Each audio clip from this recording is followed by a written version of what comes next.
Aku tahu kamu cuma butuh uangnya kan? Kalimat itu keluar dari bibir ibu mertuaku tepat setelah akad selesai. Aku bahkan belum sempat mengganti baju pengantin. Suamiku duduk di kursi roda di sampingku. Diam. Wajahnya tampan, tapi tubuhnya tak bergerak dari pinggang ke bawah.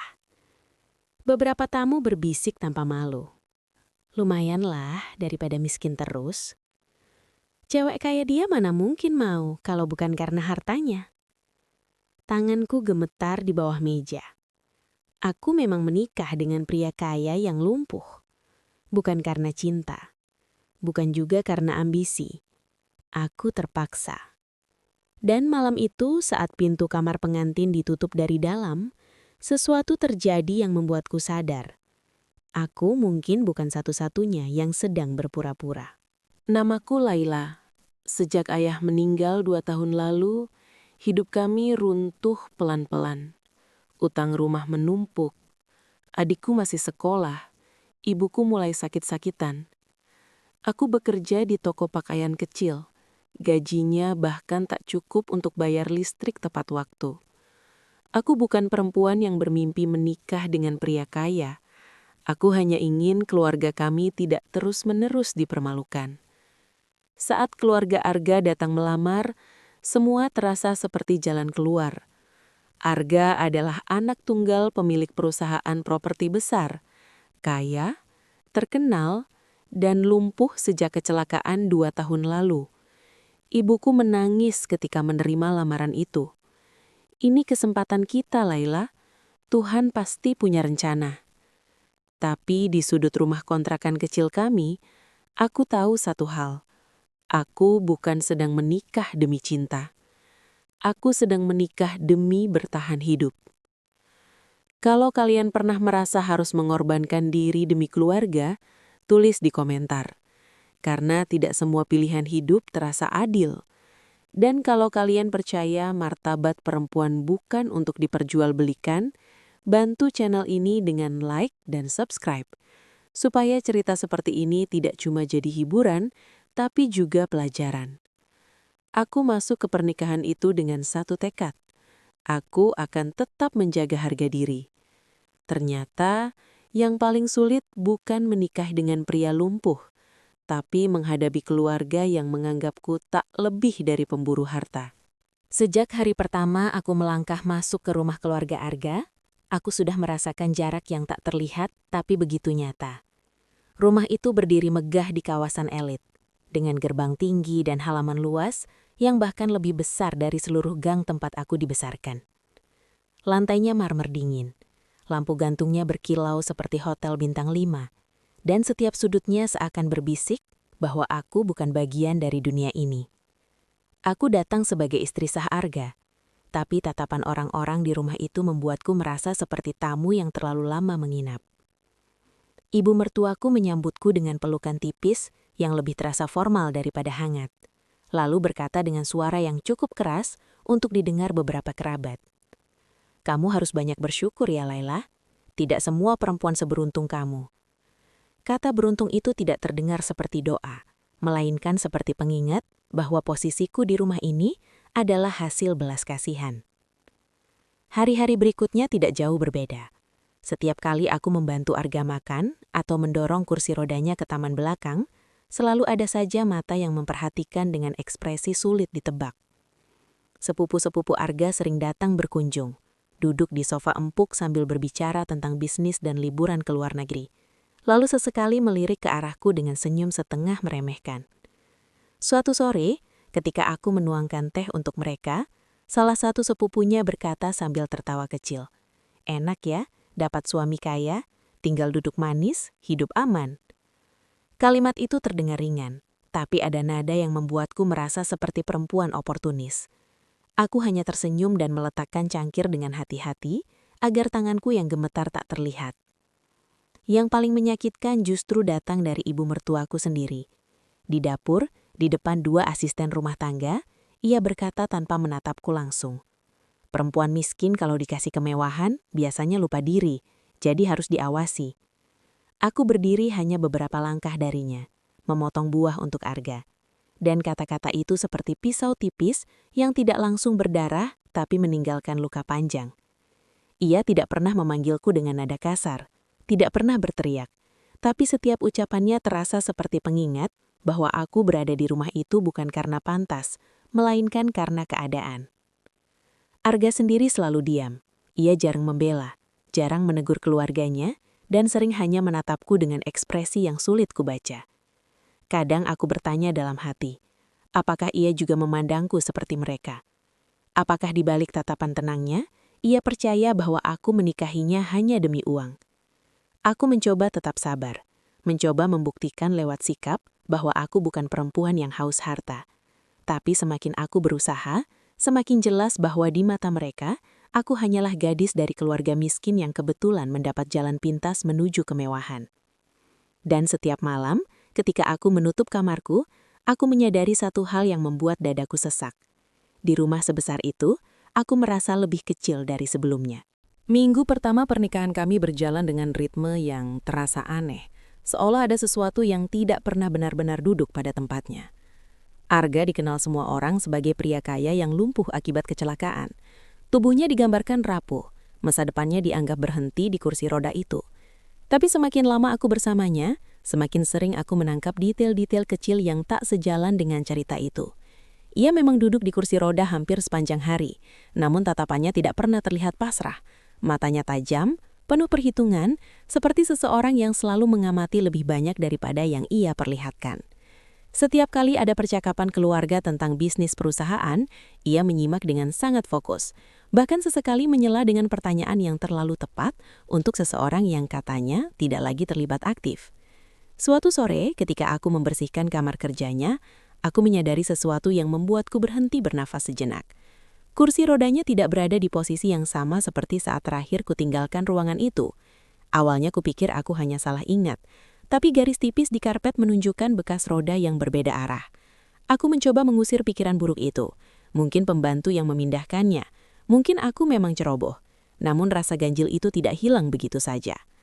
Malamnya, saat membantunya berpindah dari kursi roda ke tempat tidur, aku merasakan sesuatu yang berbeda pada lengannya. Ototnya tegang, kuat, bahkan lebih kokoh dari yang seharusnya kumiliki jika benar ia tak bisa menggerakkan kakinya selama 2 tahun. Kejanggalan lain muncul ketika aku tanpa sengaja membuka laci meja kerjanya untuk mencari pulpen. Di sana ada sebuah map berisi laporan keuangan perusahaan keluarga. Beberapa angka dilingkari dengan tinta merah, dan di sudut kertas tertulis kalimat kecil dengan tulisan tangannya yang rapi. Siapa yang paling diuntungkan? Aku terdiam cukup lama membaca kalimat itu. Jika ia benar-benar hanya pewaris pasif yang lumpuh dan tidak lagi terlibat dalam bisnis, mengapa ia memeriksa laporan sedetil itu? Mengapa ia menandai angka-angka seperti seseorang yang sedang menyusun strategi? Ada satu malam ketika listrik di rumah sempat mati beberapa detik karena gangguan. Dalam gelap yang singkat itu, aku mendengar suara langkah pelan di lantai kamar sebelum lampu kembali menyala. Ketika cahaya kembali, Arga sudah duduk rapi di kursi rodanya seperti biasa. Wajahnya datar, seolah tak terjadi apa-apa. Mungkin itu hanya imajinasiku. Mungkin suara gesekan benda jatuh. Tapi jantungku berdetak lebih cepat dari seharusnya. Sejak saat itu, aku mulai memperhatikan setiap detail kecil. Cara ia memegang sandaran kursi, cara kakinya sedikit bergerak ketika ia mengira aku tidak melihat. Aku belum punya bukti apapun, hanya firasat yang perlahan menjadi kecurigaan. Namun satu hal semakin jelas di kepalaku. Ada sesuatu yang tidak sesuai antara cerita yang selama ini dipercaya semua orang dan kenyataan yang mulai kulihat sendiri. Dan semakin aku mencoba mengabaikannya, semakin kuat perasaan itu berkata bahwa di rumah ini bukan hanya aku yang terpaksa berpura-pura. Malam pertama kami datang tanpa kehangatan. Hanya kesunyian yang terasa berat di dalam kamar luas dengan tirai tebal dan lampu redup yang sengaja dipasang untuk menciptakan suasana romantis. Aku duduk di tepi ranjang, masih mengenakan gaun sederhana warna krem yang kupilih karena tidak ingin terlihat berlebihan. Sementara Arga berada di kursi rodanya beberapa langkah dariku. Tidak ada musik, tidak ada percakapan ringan seperti yang sering diceritakan orang tentang malam pengantin. Yang ada hanya jarak dan rasa canggung yang sulit dijelaskan. Jantungku berdegup tak teratur. Bukan karena gugup sebagai istri baru, tapi karena bayangan akan masa depan yang terasa seperti transaksi. Arga menatapku cukup lama sebelum akhirnya berkata pelan. Suaranya rendah dan tenang. "Kamu takut?" Pertanyaan itu sederhana, tapi terasa seperti ia sedang membaca pikiranku. Aku tidak menjawab dengan kata-kata, hanya mengangguk tipis. Ia tersenyum samar. Bukan senyum lembut yang menenangkan, melainkan senyum yang menyimpan sesuatu. Lalu ia memindahkan tangannya ke sandaran kursi roda dan mencengkramnya dengan kuat. Otot lengannya menegang. Urat-uratnya terlihat jelas di bawah kulit. Aku mengira ia hanya sedang berusaha menyesuaikan posisi, sampai perlahan tubuhnya terangkat. Aku membeku. Ia berdiri. Bukan berdiri dengan susah payah atau gemetar seperti seseorang yang baru belajar berjalan lagi, tapi berdiri tegak, stabil, seolah kakinya tidak pernah kehilangan kekuatan. Nafasku tercekak. Aku menatapnya tanpa berkedip, mencoba memastikan bahwa ini bukan mimpi atau ilusi karena kelelahan. Ia melangkah satu langkah ke depan, pelan namun mantap. Tidak ada suara kesakitan, tidak ada raut wajah yang menunjukkan usaha berlebihan. Jarak di antara kami yang tadi terasa aman, tiba-tiba menyusut drastis.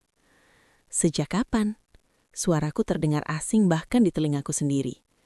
Pertanyaan itu menggantung di udara, tapi Arga tidak langsung menjawab.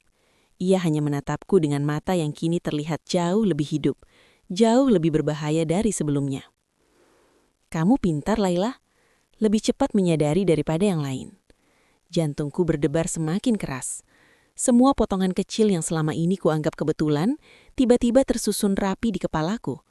Kursi yang bergeser, laporan keuangan, suara langkah dalam gelap. Ia berjalan melewatiku, lalu berhenti di depan jendela besar kamar dan menarik tirainya sedikit. Cahaya lampu taman masuk tipis, menerangi siluet tubuhnya yang tegap. "Tidak semua orang di rumah ini jujur," ucapnya tanpa menoleh. Kalimat itu membuat bulu kuduku meremang. Jadi ini bukan sekadar rahasia tentang kakinya. Ada sesuatu yang lebih besar. Sesuatu yang mungkin melibatkan seluruh keluarga yang selama ini meremehkanku.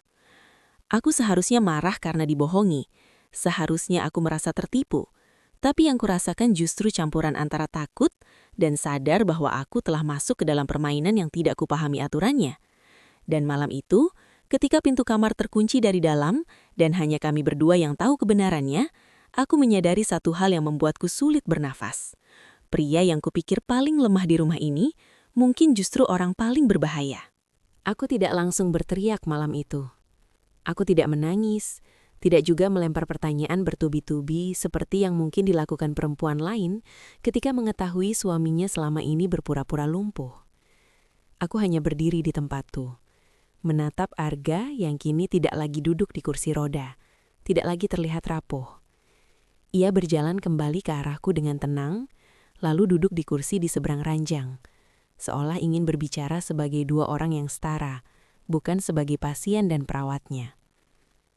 "Aku memang tidak lumpuh," katanya datar, tanpa nada bersalah. Setidaknya, tidak lagi. Kalimat itu terasa seperti palu yang memukul sisa kepercayaanku. 2 tahun keluarga ini hidup dalam narasi bahwa Arga adalah korban kecelakaan yang tak lagi bisa berjalan.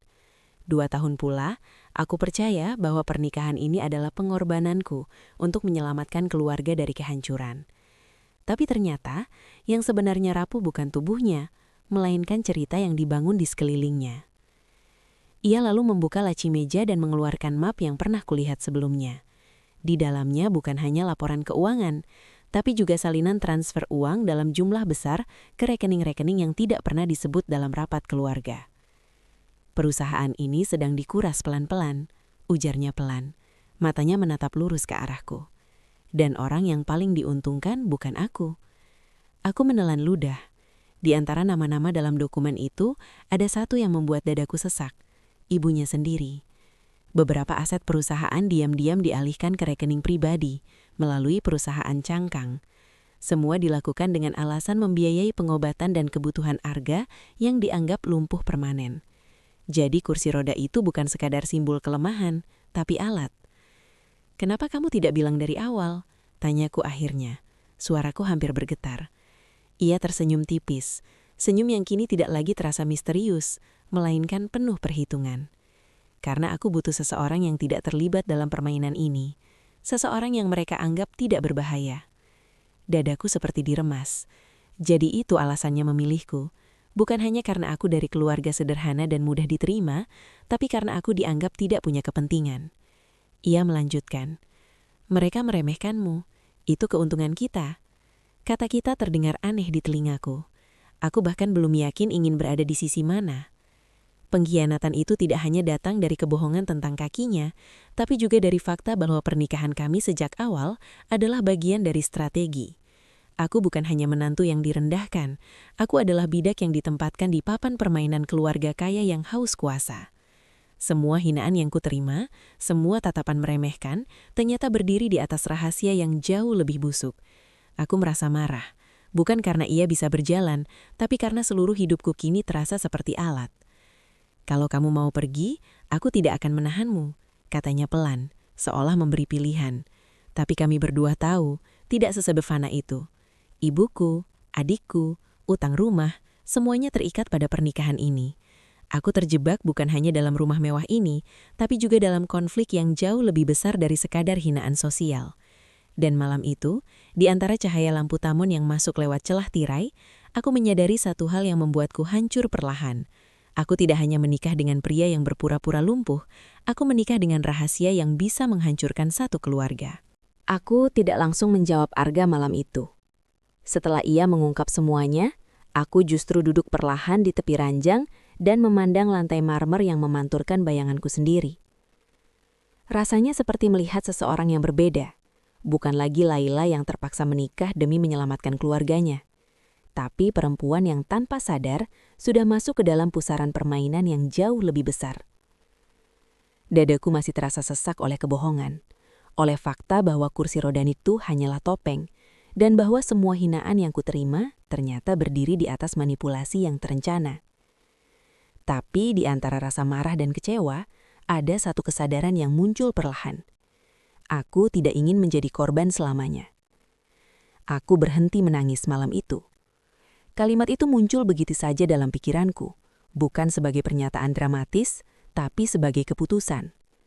Selama ini aku sabar karena merasa tidak punya pilihan. Sekarang aku sabar karena memilih untuk tidak bereaksi sembarangan. Arga memperhatikanku dalam diam, mungkin menunggu ledakan atau air mata yang tidak pernah datang. "Kamu tidak marah?" tanyanya akhirnya. Aku menatapnya lurus untuk pertama kalinya sejak ia berdiri dari kursi roda. "Marah," jawabku jujur, "tapi lebih marah kalau aku tetap bodoh."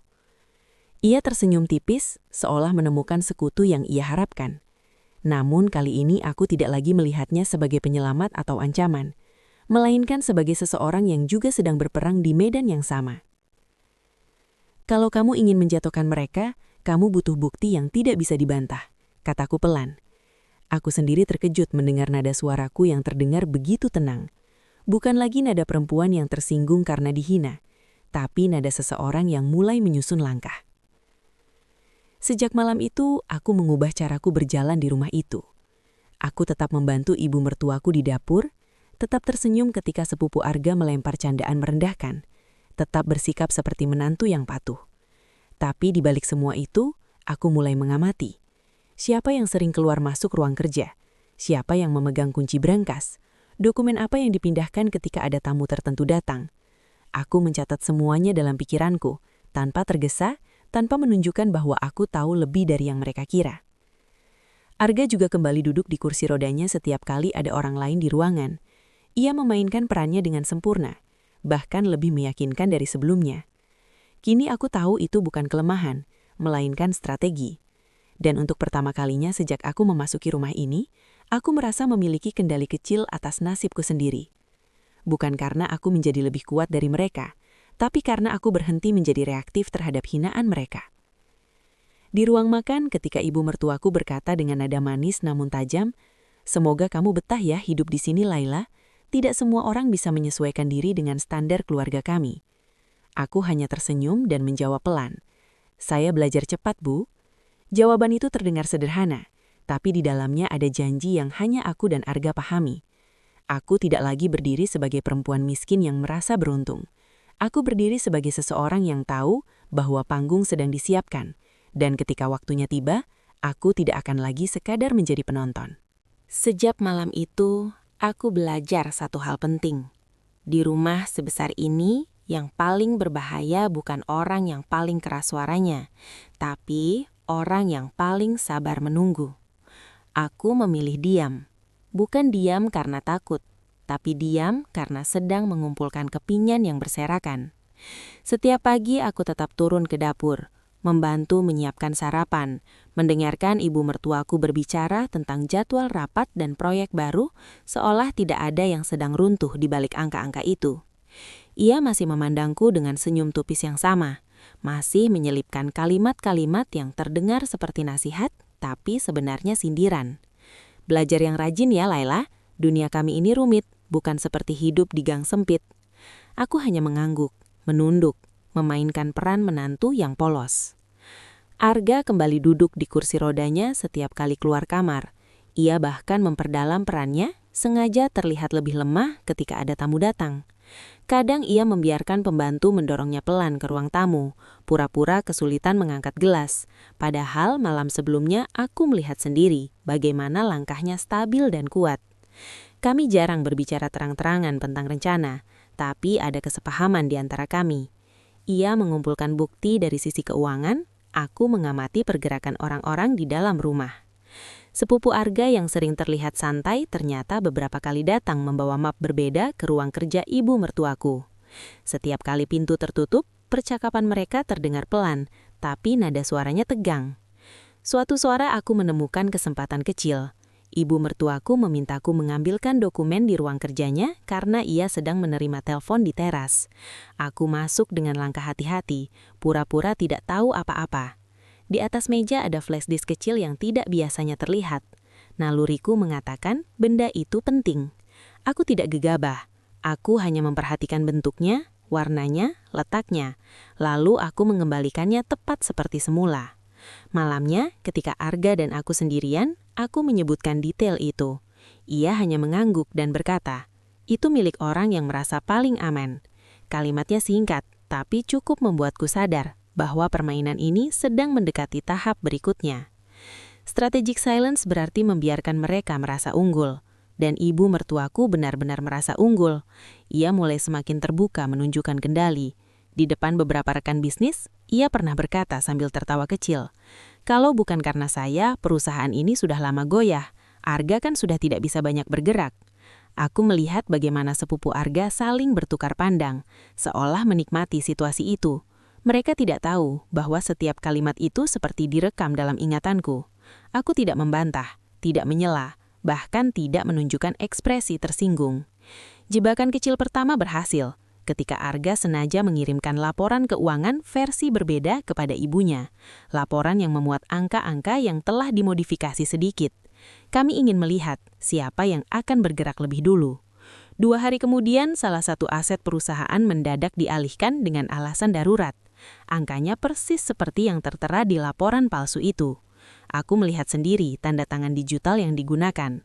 Saat Arga menunjukkan bukti itu padaku, ada kilatan puas di matanya. Bukan karena balas dendam, tapi karena satu kepingan kebenaran telah terkonfirmasi. Namun kami belum bergerak. Belum. Rumah itu masih berjalan seperti biasa. Makan malam tetap diadakan, tamu tetap datang, senyum tetap dipertahankan. Dan di balik semua itu, aku menyadari sesuatu yang lebih menakutkan dari hinaan. Ketika orang merasa paling aman, mereka paling ceroboh. Kami hanya perlu menunggu sedikit lagi. Perubahan suasana di rumah itu terjadi pelan-pelan. Seperti retakan kecil di dinding yang awalnya tak terlihat, lalu tiba-tiba membelah seluruh permukaan. Ibu mertuaku mulai terlihat lebih sering menutup pintu ruang kerjanya, menerima telepon dengan suara berbisik, dan menghentikan pembicaraan setiap kali aku lewat. Ia mungkin merasa semuanya masih dalam kendali, tapi ada ketegangan yang tak bisa disembunyikan sepenuhnya. Sepupu Arga yang biasanya datang dengan santai, kini terlihat lebih gelisah, terlalu cepat mengalihkan topik ketika pembicaraan menyentuh soal laporan keuangan. Mereka belum tahu dari mana tekanan itu datang, tapi mereka mulai merasakannya. Arga tetap memainkan perannya dengan sempurna. Di depan keluarga, ia masih duduk di kursi rodanya. Sesekali terlihat lelah, bahkan pura-pura melewatkan beberapa rapat internal. Tapi di dalam kamar, setelah pintu terkunci, ia berdiri tegak dan menyusun langkah berikutnya. Bukti-bukti yang terkumpul kini tidak lagi sekedar dugaan. Transfer dana, perubahan aset, laporan palsu yang dimanipulasi ulang, semuanya sudah tersimpan rapi di perangkat pribadinya. Mereka mulai panik, katanya suatu malam, sambil menunjukkan notifikasi email yang masuk dari salah satu direktur cabang. Ketika orang panik, mereka membuat kesalahan lebih besar. Aku sendiri mulai merasakan perubahan sikap ibu mertuaku kepadaku. Jika sebelumnya ia meremehkanku terang-terangan, kini ia lebih berhati-hati, seolah menimbang setiap kata. Tapi sesekali racun itu tetap keluar. Saat makan malam bersama beberapa relasi bisnis, ia berkata dengan senyum dingin, "Untung Laila cepat belajar, kalau tidak sulit juga menyesuaikan diri dengan keluarga seperti kami." Nada suaranya masih mengandung sindiran lama, tapi kini ada bayangan waspada di matanya. Ia tidak lagi sepenuhnya percaya diri. Tekanan itu memuncak ketika Arga mengumumkan akan mengadakan pertemuan keluarga besar sekaligus direksi perusahaan untuk membahas restrukturisasi. Alasannya terdengar logis, demi efisiensi dan transparansi. Ibu mertuaku sempat terdiam beberapa detik sebelum menjawab dengan senyum yang dipaksakan. "Bagus kalau kamu mulai peduli lagi pada perusahaan." Ia mungkin mengira Arga hanya ingin menunjukkan sedikit wibawa sebagai pewaris. Ia tidak tahu bahwa panggung sudah disiapkan dengan sangat rapi. Malam sebelum pertemuan itu, suasana rumah terasa lebih sunyi dari biasanya. Bahkan suara jam dinding terdengar lebih keras. Aku berdiri di balkon kamar, menatap halaman yang diterangi lampu taman, sementara Arga di belakangku menyiapkan file terakhir yang akan diputar esok hari. "Besok bukan soal menjatuhkan siapapun," katanya pelan. "Ini soal mengembalikan kendali." Aku mengangguk meski jantungku berdetak lebih cepat. Aku bukan lagi gadis yang terpaksa menikah demi menyelamatkan keluarga. Aku kini bagian dari permainan yang akan membuka wajah asli orang-orang yang selama ini merasa paling kuat. Di ruang makan, ibu mertuaku terlihat lebih banyak diam. Sepupu Arga sibuk dengan ponselnya, mencoba menyembunyikan kegelisahan. Mereka belum tahu apa yang akan terjadi, tapi mereka bisa merasakan sesuatu sedang mendekat. Dan di tengah ketenangan yang tampak biasa itu, aku menyadari satu hal yang membuatku hampir tersenyum. Semua sudah terlambat untuk mereka menghentikannya. Panggung sudah siap, kursi sudah diatur, dan besok, di depan banyak mata, tidak akan ada lagi ruang untuk bersembunyi. Ruang rapat utama perusahaan pagi itu dipenuhi wajah-wajah yang selama ini terlihat begitu percaya diri. Direktur cabang, beberapa pemegang saham, sepupu-sepupu Arga, dan tentu saja ibu mertuaku duduk di kursi paling depan dengan posisi yang biasanya ia kuasai. Aku duduk sedikit di samping, tidak mencolok, seperti biasa. Arga masuk terakhir, masih duduk di kursi rodanya. Wajahnya tenang, bahkan terlalu tenang untuk seseorang yang katanya tak lagi banyak terlibat dalam perusahaan. Suasana hening beberapa detik sebelum rapat dimulai. Hening yang terasa berbeda dari biasanya, seolah udara ikut menunggu sesuatu. Arga membuka pertemuan dengan suara stabil. Ia berbicara tentang transparansi, tentang pentingnya menjaga kepercayaan investor, tentang tanggung jawab moral keluarga terhadap perusahaan yang dibangun ayahnya. Ibu mertuaku mengangguk-angguk kecil, sesekali menyelipkan komentar seolah mendukung penuh.